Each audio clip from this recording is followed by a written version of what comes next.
చిట్యాల మండలం ఎలిమినేడు గ్రామంలోని nose pharma lab private లిమిటెడ్లో జరిగిన రియాక్టర్ పేలుడు ఘటనపై పూర్తి స్థాయి విచారణకు ఆదేశిస్తున్నట్లు జిల్లా కలెక్టర్ బి చంద్రశేఖర్ తెలిపారు. నోస్ ఫార్మా ప్రైవేట్ లిమిటెడ్లో రియాక్టర్ పేలి కార్మికులు గాయపడ్డ సంఘటన దురదృష్టకరమని అన్నారు. శుక్రవారం ఆయన ప్రమాద సంఘటన జరిగిన విషయం తెలుసుకుని జిల్లా ఎస్పీ శరత్చంద్ర పవార్తో కలిసి ప్రమాదం సంభవించిన నోస్ ఫార్మా ప్రైవేట్ లిమిటెడ్ను సందర్శించారు. సంఘటనా స్థలాన్ని సందర్శించి పరిస్థితులను పరిశీలించారు. ప్రమాదం జరిగిన ప్రదేశాన్ని పరిశీలించిన అధికారులు అక్కడి సిబ్బంది మరియు ల్యాబ్ యాజమాన్యంతో మాట్లాడి ఘటనకు సంబంధించిన వివరాలను తెలుసుకున్నారు. అనంతరం జిల్లా కలెక్టర్ మీడియాతో మాట్లాడుతూ నోస్ ఫార్మా ప్రైవేట్ లిమిటెడ్లో రియాక్టర్ పేలి కార్మికులు గాయపడ్డ సంఘటన దురదృష్టకరమని అన్నారు. ఈ ఘటనలో 8 మంది కార్మికులు గాయపడ్డారని, అందులో 3కి సుమారు 10% వరకు కాలిన గాయాలు కాగా మిగతా వారికి 20% గాయాలయ్యాయని చెప్పారు. గాయపడిన వారందరికీ ఆసుపత్రిలో చికిత్స అందుతున్నదని తెలిపారు. ఇదే సంస్థలో ఏప్రిల్ 9న కూడా ప్రమాదం జరగగా తక్కువ వ్యవధిలో మళ్లీ ప్రమాదం జరగడం దురదృష్టకరమని వ్యాఖ్యానించారు. గాయపడిన కార్మికుల కుటుంబాలకు అన్ని విధాలుగా సహాయం అందిస్తామని హామీ ఇచ్చిన కలెక్టర్ ఘటనపై పూర్తిస్థాయి విచారణ జరిపి తదుపరి చర్యలు తీసుకుంటామని చెప్పారు. Fire, labour, drugs quality control శాఖల అధికారులు శాంపిళ్లు సేకరిస్తున్నారని తెలిపారు. రసాయనిక ప్రతిచర్యల కారణంగా ఇతర యూనిట్లకు ప్రమాదం తలెత్తే అవకాశం ఉండటంతో అన్ని బ్లాక్లను తాత్కాలికంగా నిలిపివేసినట్లు వెల్లడించారు. పూర్తి నివేదిక వచ్చే వరకు ఎలాంటి కార్యకలాపాలు ప్రారంభించవద్దని యాజమాన్యాన్ని ఆదేశించారు. జిల్లా ఎస్పీ శరత్చంద్ర పవార్ మాట్లాడుతూ ప్రమాదంలో గాయపడిన వారిని వెంటనే ఆసుపత్రులకు తరలించామని తెలిపారు. కొంతమంది పరిస్థితి విషమంగా ఉండటంతో వారిని హైదరాబాద్లోని DRDO అపోలో ఆసుపత్రికి తరలించినట్లు చెప్పారు.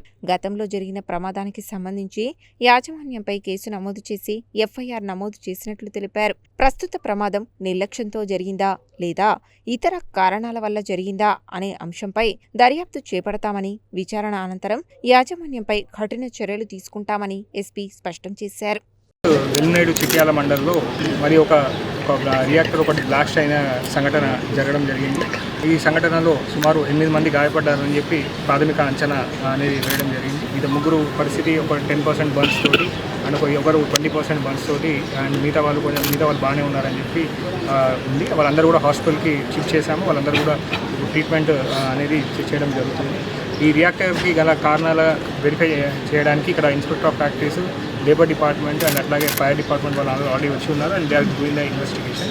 సో ఇక్కడ ఇది లాస్ట్ ఇదే కంపెనీలో 9th ఏప్రిల్ రోజున ఒక ఇన్సిడెంట్ జరిగింది. 20 రోజుల వ్యవధిలో మళ్ళీ ఇంకో సెకండ్ ఇన్సిడెంట్ జరగడం అనేది దురదృష్టకరం. ఇక్కడ ఉన్నటువంటి పనిచేసినటువంటి ఈ వ్యక్తుల యొక్క కుటుంబాలకి వారికి సంబంధించినటువంటి అందరికీ కూడా అన్ని రకాలైనటువంటి చర్యలు తీసుకోవడం జరుగుతుంది.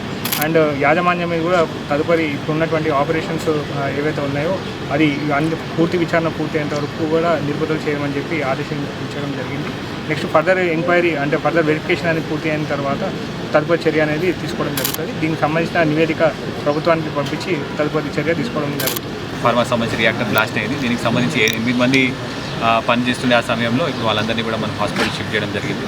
వాళ్ళందరికీ కూడా కొంతమందికి సివియర్గా బర్న్స్ అయినాయి, కొంతమందికి 10%, 20% బర్న్స్ అలా అయినాయి. వాళ్ళందరినీ కూడా మనం DRDO అపోలోకి షిఫ్ట్ చేయడం జరిగింది. ఇదే ఇన్సిడెంట్ 20 days బ్యాక్ కూడా మనకి ఇక్కడ ఒక ఫైర్ ఇన్సిడెంట్ అయింది. దాని మీద కూడా మనం లాస్ట్ టైం ఒక FIR రిజిస్టర్ చేయడం జరిగింది. We have return to concerned departments, fire ఇంకా ఈ ఫ్యాక్టరీస్ డిపార్ట్మెంట్కి రాష్ట్రం నివేదిక వస్తుంది. దీని మీద లాస్ట్ టైం కూడా మేనేజ్మెంట్ మీద మనం FIR రిజిస్టర్ చేయడం జరిగింది. ఈసారి కూడా దీని మీద కూడా వీ విల్ రిజిస్టర్ అనే FIR. ఒకవేళ జెన్యూన్గా ఏమైనా నెగ్లిజెన్స్ ఉంది లేకపోతే ఏదైనా మిస్టేక్ అయిందా అట్లాంటివి అయితే నెగ్లిజెన్స్ ఉంటే మాత్రం తప్పనిసరిగా చట్టపర చర్యలు మేము తీసుకోవడం జరుగుతుంది. కలెక్టర్ గారు నేను ఇప్పుడు విజిట్ చేసి కూడా అప్పటి వరకు క్లియర్ కట్గా మనకు అర్థమయ్యేంత వరకు కూడా అన్ని ఆపరేషన్స్ అన్ని కూడా సస్పెండ్ చేయాలని చెప్పేసి కూడా కలెక్టర్ గారు అందరికీ చెప్పడం.